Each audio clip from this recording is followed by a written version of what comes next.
qui ont une puissance incroyable, alors que tout est simple en fait. Les plus beaux poèmes sont les plus simples. Je vous l'emprunte un instant, Bien vous sûr, permettez. je vous en prie. Bruno, Comme chez vous. pourriez-vous tenir cette caméra le temps d'une... Ça tourne, voilà. Bon, je fais, Voilà, essayez de la tenir quand même assez verticale. Parce que généralement la main a tendance à... Lorsqu'on discute, le sujet a tendance à lâcher la main et à parler avec ses mains, et du coup ça fait un... On perd l'image qui est en face de nous. En face de nous il y a donc une peinture, c'est une exposition de peinture. Nous avons donc une série de 3 peintures. Les avez-vous faites à la suite, vu que les coloris sont... Comment c'est une série de marine.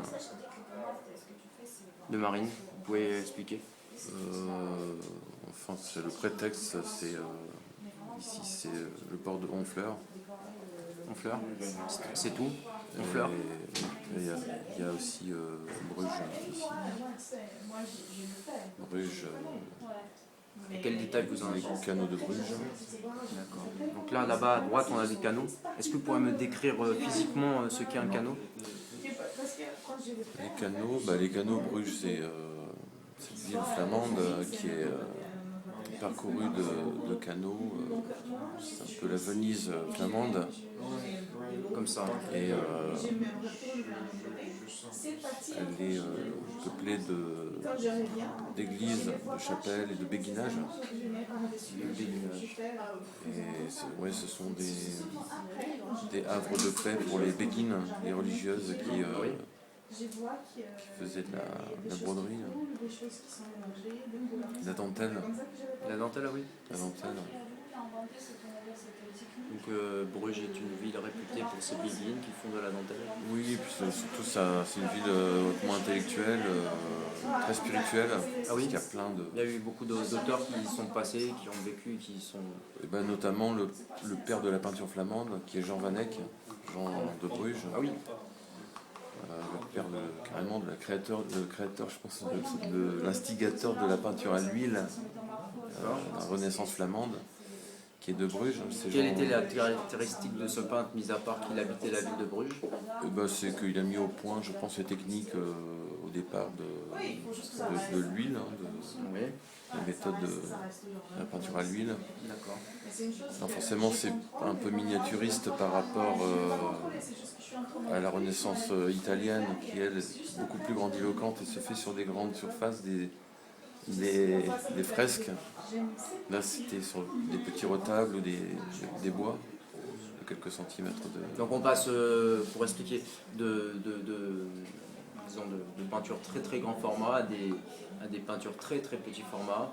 Oui, c'est le nord, c'est vraiment les enluminures et un intimiste, une peinture intimiste et miniaturiste un peu, si on veut. Et...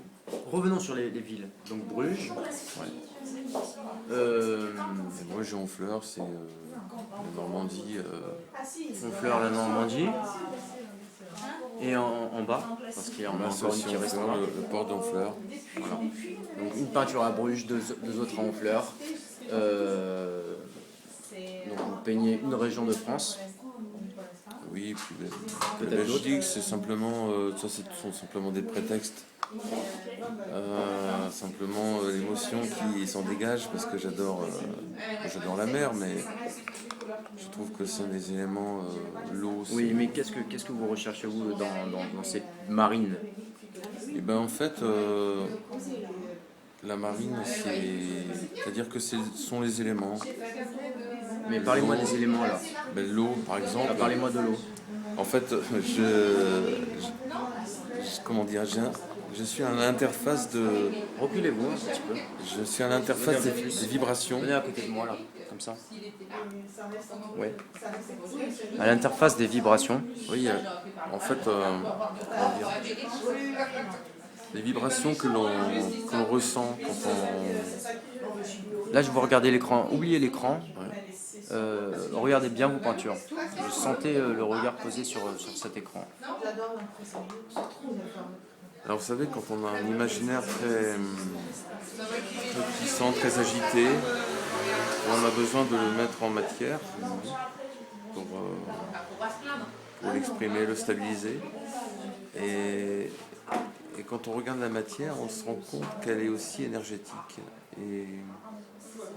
Et on essaie de, par le pinceau ou la truelle, de retranscrire cette énergie, cette vibration.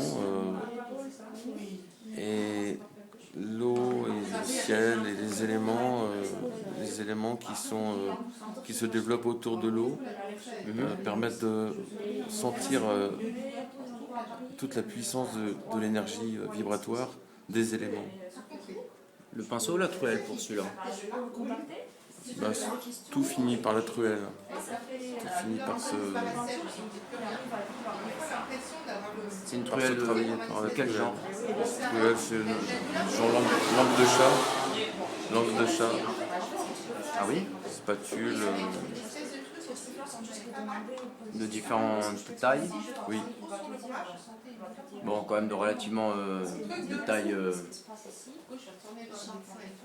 Là, Oui. ce sont quelles tailles ces peintures, ces formats? Ça, c'est 80 sur 80. Oui, de taille convenable. Je veux dire, c'est pas des truelles pour faire de la maçonnerie, c'est des truelles de petite taille.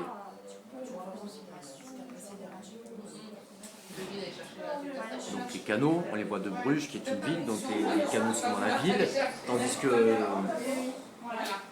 à Honfleur, les canaux sont aux imports. Oui, c'est un bras de mer. Un bras de mer. Mais vous voyez, l'énergie, par exemple, qu'on ressent, se condense dans la matière. D'accord. Et quand on pense à tous ces objets inanimés qui finalement ont une âme, ils ont une âme. Vous y allez fort. Hein. Dire que les éléments de votre tableau ont une âme. Non, ce sont tous les objets inanimés finalement. Quand vous regardez bien, vous les sentez. Et finalement, ils ont une âme. Ils ont une interaction avec vous. C'est incroyable.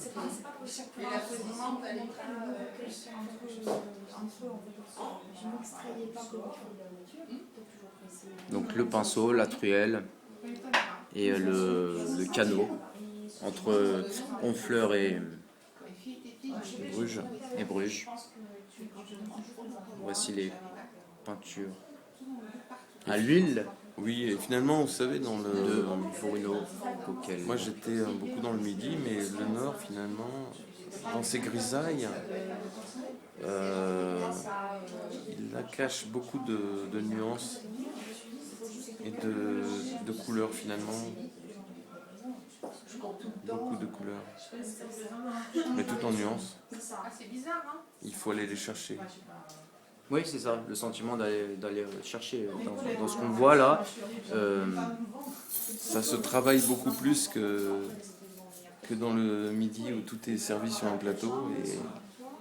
Ouais, un plateau de fruits de mer à Honfleur, sur la terrasse d'un port, en face des... Là, c'est pas des canaux, disons, c'est plutôt des voiliers, parce qu'on voit quand même des traits que vous faites à la verticale, c'est des mâts, hein, n'est-ce pas? Ouais.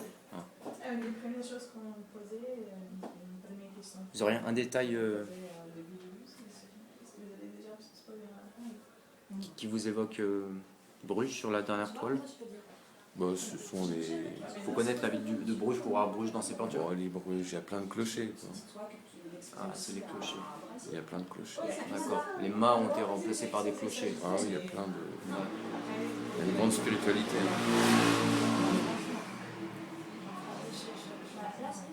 Jean Vanek et Hans Memling. Ah, vous êtes revenu sur les Deux peintres renaissantistes. nos pères. On va terminer sur ces deux paires de la peinture de la Renaissance italienne. Flamande. Flamande. Merci. Merci à vous. Merci beaucoup.